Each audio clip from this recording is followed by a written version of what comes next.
I'm preparing for Thanksgiving dinner. Welcome to White Shadow Fare. Make it homemade and make it with love. It's about 2 weeks out from Thanksgiving and I'm starting to get ready. I purchased 6 turkeys at 69 cents per pound. That is such a great deal that I'll be canning and getting turkeys ready for the year to come.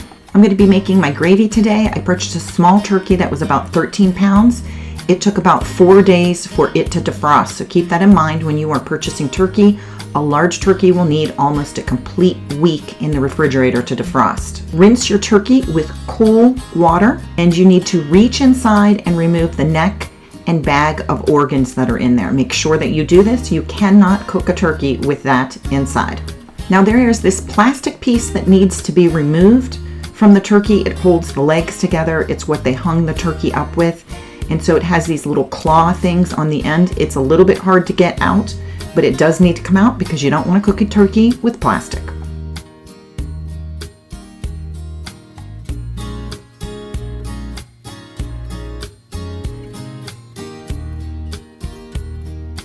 It was a struggle, but I finally got the plastic piece out.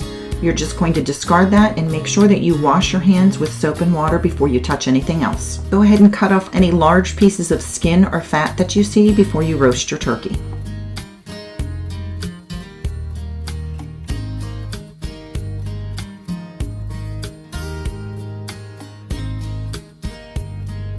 While the turkey is draining, I am going to prepare my vegetables. I need carrots, onions, and celery.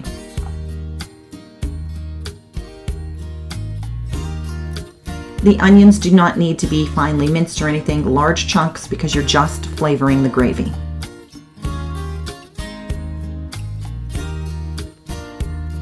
Cut your celery into large pieces. I used 4 stalks of celery. Normally I use full-size carrots. They didn't have any at the store that I went to, so I grabbed a bag of baby carrots and used about a half a bag. This is just to add some flavor to the gravy. Now here you can see my Romertopf Clay Baker. I had never heard of one of these, and when I was looking up what to do for roasting a turkey for the first time years ago, this is what I found. I only use it for roasting chickens and turkey. Makes the most moist and delicious turkeys. I have always used Bell's poultry seasoning. You can use any poultry seasoning that you like. I use about a tablespoon of that on top of the turkey and vegetables once they have been placed inside the turkey and on the outside of the turkey. Now, if you are using one of these clay bakers, remember that you must soak it in water, both the inside and the outside of it, for 15 minutes before putting your turkey on the inside. Also, it needs to go into a cold oven, so do not turn your oven on before you put your turkey in. You'll put your turkey in at 425 degrees. Your turkey will be done when it has reached 160 degrees Fahrenheit, so make sure you have a thermometer available, and it will continue to cook as it sits on your counter for the next half hour to an hour. While the turkey is roasting, I am going to be dicing up onions and celery to make my stuffing the day before Thanksgiving.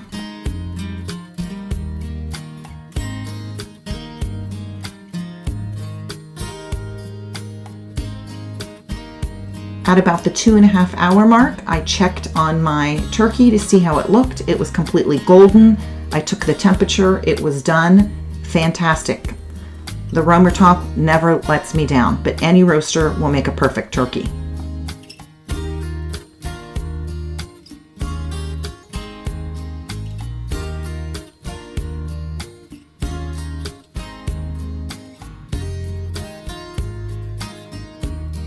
You're going to cover that turkey with a piece of foil and let it sit for about a half an hour to an hour before you slice into it. I'm just removing the turkey and putting it in a pan so that the juices can come out and I can start to make my gravy. I strain the vegetables out, put it through a strainer, put it in a large pan, bring it to a boil, and I am going to add some extra stock.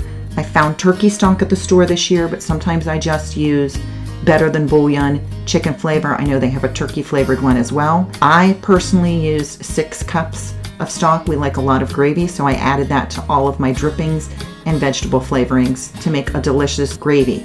I'm not going to thicken the gravy until the day of Thanksgiving. After the turkey is cooled off at least 45 minutes, I am picking all of the meat off of the turkey. This is when you would normally slice it, but since I'm making this early, I'm going to dice it, put it in a bowl, and freeze it at the end. When I have enough frozen, I will go about canning my turkey. I also save some to make pot pies, turkey tetrazzini, soup, and turkey salad, which is delicious, just like chicken salad, but you use turkey instead.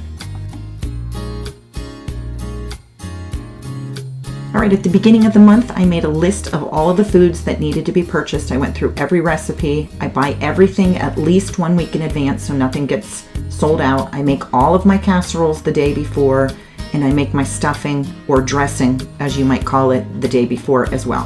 1 week out, review the recipes, and make sure you have all that food. Again, you cannot do this too many times. Make sure you have all of your drinks purchased. Make sure you have your flatware, your plates, your napkins, and clean the house. Every night do something so you are not stuck running around like a crazy person at the end.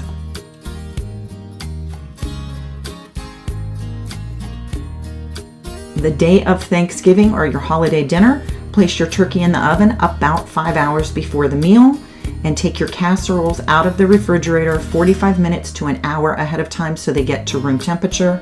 When the turkey comes out, the casseroles go in.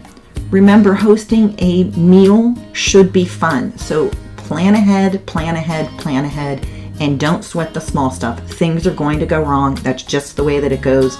Nobody is going to remember that. They're going to just remember the great meal you've made. So enjoy this. There are many things to be thankful for. I hope you have a wonderful holiday. If you haven't already done so, please like and subscribe. I would really appreciate that. Thank you for joining me here at White Shadow Fare, and have a fantastic holiday season.